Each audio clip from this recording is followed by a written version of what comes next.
السلام علیکم ورحمۃ اللہ وبرکاتہ۔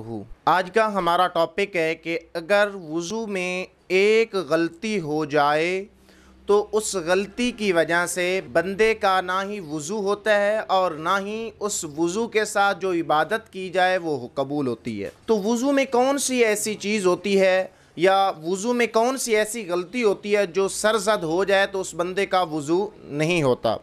تو وہ غلطی میں آپ کو بتاؤں گا، اور اگر یہ غلطی ہر بندے میں موجود ہے تو اس شخص کا وضو باقی نہیں ہے۔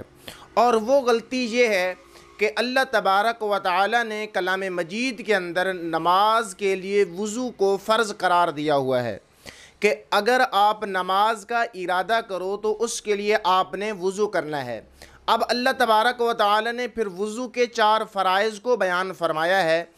اولاً ہے کہ آپ نے چہرے کو دھونا ہے۔ دوسرا جو فرض ہے وضو کا وہ ہے کہ آپ نے اپنے ہاتھوں کو کوہنیوں سمیت دھونا ہے، اور اسی طریقے پہ جو تیسرا فرض ہے وہ ہے آپ نے چوتھے حصے سر کا مسح کرنا ہے، اور آخری جو فرض ہے وہ ہے کہ آپ نے پورے پاؤں کو ایک مرتبہ دھونا، یہ فرض ہے، یعنی دونوں پاؤں کو ٹخنوں سمیت دھونا فرض ہے۔ لیکن بات یہ ہے کہ غلطی کہاں پہ ہوتی ہے، کون سی جگہ پہ غلطی ہوتی ہے؟ تو وہ غلطی یہ ہے کہ اگر ان 3 اعضاء جو دھوئے جا رہے ہیں، اگر اس میں سے کوئی ایک عضو بھی، کوئی ایک بازو بھی، چہرہ اور کوہنیاں سمیت بازو یا پاؤں، اگر ان میں سے ناخن کے برابر بھی، اگر یا ناخن سے کم بھی اگر کوئی جگہ خشک رہ گئی تو اس صورت کے اندر اس بندے کا وضو نہیں ہوگا۔ جب وضو نہیں ہوگا تو اس صورت کے اندر پھر اس کے لیے نماز ادا کرنا، قرآن پاک کی تلاوت کرنا، یہ سب اس کی عبادات بھی قبول نہیں ہوں گی۔ وجہ یہ ہے کہ اس کے وضو میں یہ چھوٹی سی جو غلطی ہوئی ہے، یہ چھوٹی سی جو پرابلم ہوئی ہے، اس کی وجہ سے ساری کی ساری چیزیں، ساری کی ساری عبادات قابل قبول نہیں ہوں گی۔ تو ہمیں چاہیے کہ ہم اپنے وضو کو بہترین اور اچھا اور پورے ایک اہتمام کے ساتھ اس کو ادا کریں۔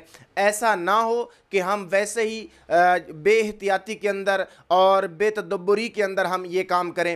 اسی صورت کے اندر اس طرح کوئی شخص اپنے ہاتھ میں انگوٹھی وغیرہ کا استعمال کرتا ہے، تو یہ جو انگوٹھی کا استعمال کیا جاتا ہے، اس انگوٹھی کے استعمال سے وہ جگہ جو ہے خشک رہ جاتی ہے۔ ہاں، اگر انگوٹھی تنگ نہیں ہے، اس کو حرکت دی جا سکتی ہے، تو پھر تو کوئی پریشانی والی بات نہیں ہے۔ لیکن اگر وہ انگوٹھی تنگ ہے تو اس کے نیچے جو جگہ ہے وہاں تک پانی نہیں پہنچتا، تو اس صورت کے اندر بھی اس شخص کا وضو نہیں ہوگا۔ تو دعا ہے کہ اللہ تبارک و تعالی آپ کو اور مجھے ان مسائل کو سمجھنے کی توفیق عطا فرمائے۔ اگر آپ کو یہ مسئلہ سمجھ آیا ہے تو آپ ہمارے اس چینل کو سبسکرائب کریں اور ہماری اس ویڈیو کو لائک کیجیے۔ السلام علیکم ورحمۃ اللہ وبرکاتہ۔